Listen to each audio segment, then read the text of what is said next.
तो आइए आज हम ईसाई धर्म के सबसे लोकप्रिय त्योहार क्रिसमस के बारे में विस्तार से जानेंगे। हम इस त्योहार के इतिहास के साथ साथ इससे जुड़ी कल्पित कथाओं व गलत धारणाओं पर से भी पर्दा हटाएंगे। साथ ही हम सेंटा क्लॉज के बारे में भी सच जानेंगे। प्राचीन समय में क्रिसमस से पहले ईस्टर का पर्व ईसाई समुदाय का प्रमुख त्योहार हुआ करता था। द न्यू एनसाइक्लोपीडिया ब्रिटानिक के अनुसार सर्दियों में सूर्य की रोशनी कम हो जाने की वजह से गैर ईसाई इस समय पूजा पाठ किया करते हैं ताकि सूर्य लंबी यात्रा से वापस आकर उन्हें ऊर्जा और रोशनी दे। इस दिन सूर्य के लंबी यात्रा से लौटकर आने की खुशी भी मनाई जाती है। 25 दिसंबर से मकर संक्रांति का दौर शुरू होता है। क्रिसमस के दिन को ईसाई लोग ईसा मसीहा के जन्मदिन के रूप में भी मनाते हैं। आइए अब जानते हैं कि इस बात में कितनी सच्चाई है। मान्यताओं के मुताबिक यीशु मसीहा का जन्म बेथलहम में मां मैरी और पिता जोसेफ पर हुई संदेहवाहक भविष्यवाणियों के अनुसार हुआ था।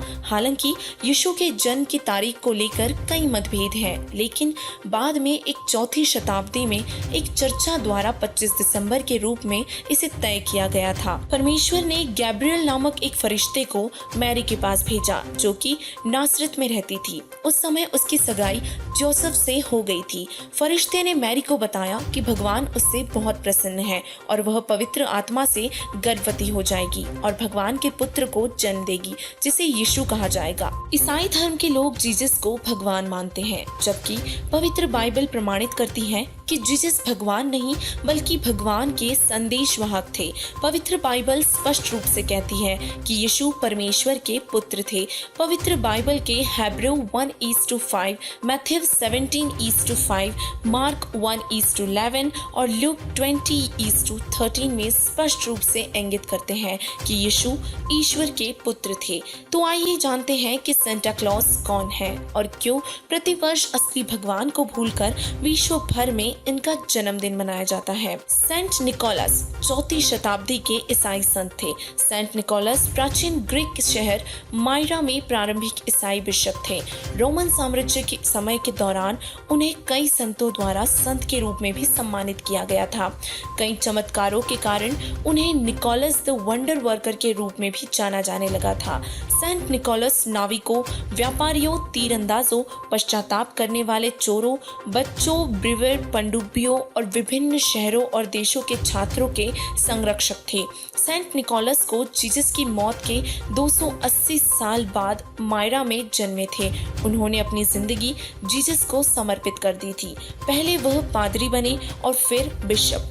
वह आधी रात को गुप्त रूप से बच्चों को गिफ्ट दिया करते थे और ये सिलसिला आज भी बदस्तूर जारी है। यही कारण है कि खासकर बच्चों को सेंटा का इंतजार रहता है। सेंट निकोलस के गुप्त उपहार देने की आदत ने सेंटा क्लॉज के काल्पनिक मॉडल को जन्म दिया, लेकिन एक सर्वे के मुताबिक ये भी साफ हो चुका है कि 8 वर्ष का होने पर बच्चों को सेंटा के अस्तित्व पर से भरोसा उठ जाता है और उन्हें समझ आ जाता है कि यह केवल काल्पनिक व्यक्तित्व है। उपरोक्त विवरण से भक्त समाज निर्णय कर सकता है कि जिस परमात्मा और संत की हमें तलाश है वह जीसस और सेंटा क्लॉज नहीं है। ये दोनों संत या यूं कहे कि नेक व्यक्ति थे, परंतु पूर्ण परमात्मा के अवतार संत नहीं थे। यह दोनों समय और काल के अधीन थे। पूर्ण परमात्मा कबीर साहिब जी हैं, जो कि सभी मनुष्यों के पिता हैं, जो सद्भक्ति देकर सदग्रंथों द्वारा अपने बारे में पूर्ण जानकारी देते हैं और मनुष्यों को जन्म और मृत्यु के रोग से सदा के लिए मुक्त कर देते हैं। हजरत ईसा जी को पूर्ण परमात्मा कबीर साहिब जी सतलोक से आकर मिले तथा उन्हें एक परमेश्वर का मार्ग समझाया। इसके बाद ईसा जी लोगों को एक ईश्वर की भक्ति समझाने लगे। लोगों ने उनका बहुत विरोध किया, फिर भी वे अपने मार्ग से विचलित नहीं हुए, परंतु बीच बीच में काल निरंजन यानी कि शैतान के फरिश्ते हजरत ईसा जी को विचलित करते रहे तथा वास्तविक ज्ञान को दूर रखा। हजरत यीशु के जीवन काल में उन्होंने जो भी चमत्कार किए वे पहले से ही निर्धारित थे। इन 21 ब्रह्मांड के मालिक ज्योति निरंजन काल, जिसे ईसाई यहोवा और मुसलमान शैतान कहते हैं, उसने यीशु को निर्धारित करके ही भेजा था और यह प्रमाण पवित्र बाइबल में है कि एक व्यक्ति जन्म से अंधा था।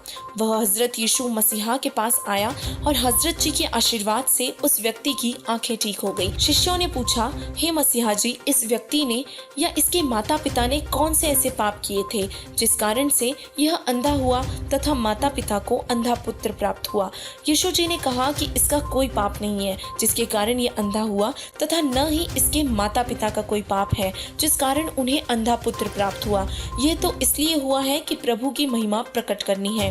भावार्थ ये है कि यदि पाप होता तो हजरत यीशु आंखें ठीक नहीं कर सकते थे, और ये सब यहोवा शैतान का सुनियोजित जाल है जिस कारण उसके द्वारा भेजे अवतारों की महिमा बन जाए तथा आसपास के सभी प्राणी उस पर आसक्त होकर उसके द्वारा बताई साधना पर अटल हो जाए, और जब परमेश्वर का संदेशवाहक आए तो उसे कोई भी विश्वास न करे, जैसे कि अब के समय में हो रहा है जब परमात्मा संत रामपाल जी महाराज जी के रूप में स्वयं धरती पर विद्यमान है। जैसा कि ईसा मसीहा के चमत्कारों में लिखा है कि उन्होंने एक प्रेत आत्मा से पीड़ित तथा नेत्रहीन व्यक्ति को ठीक कर दिया। यह काल स्वयं ही किसी प्रेत तथा पितर को प्रेरित करके किसी के शरीर में प्रवेश करवा देता है, फिर उसको किसी के माध्यम से अपने भेजे दूत के पास भेजकर प्रेत को भगा देता है। उसके अवतार की महिमा बन जाती है, या कोई साधक पहले का भक्ति युक्त होता है तो उससे भी ऐसे चमत्कार उसी के पुण्य कमाई से करवा देता है तथा उस साधक की महिमा करवाकर हजारों को उसका अनुयायी बनवाकर काल जाल में फंसा देता है। ऐसे ने उसकी स्पेशल रिपोर्ट में ये पाया गया कि वर्तमान समय में लगभग 50% लोग शैतान या यूं कहे कि काल ब्रह्म द्वारा फैलाए ईसाई धर्म को मानते हैं, और ईसाई धर्म में बताई जाने वाली साधनाएं करके साधक असंख्य जन्मों में भी मोक्ष प्राप्त नहीं कर सकता। पूरे विश्व में केवल जगत गुरु तत्वदर्शी संत रामपाल जी महाराज जी ने ही काल द्वारा फैलाई इस गुत्थी को सुलझाया है।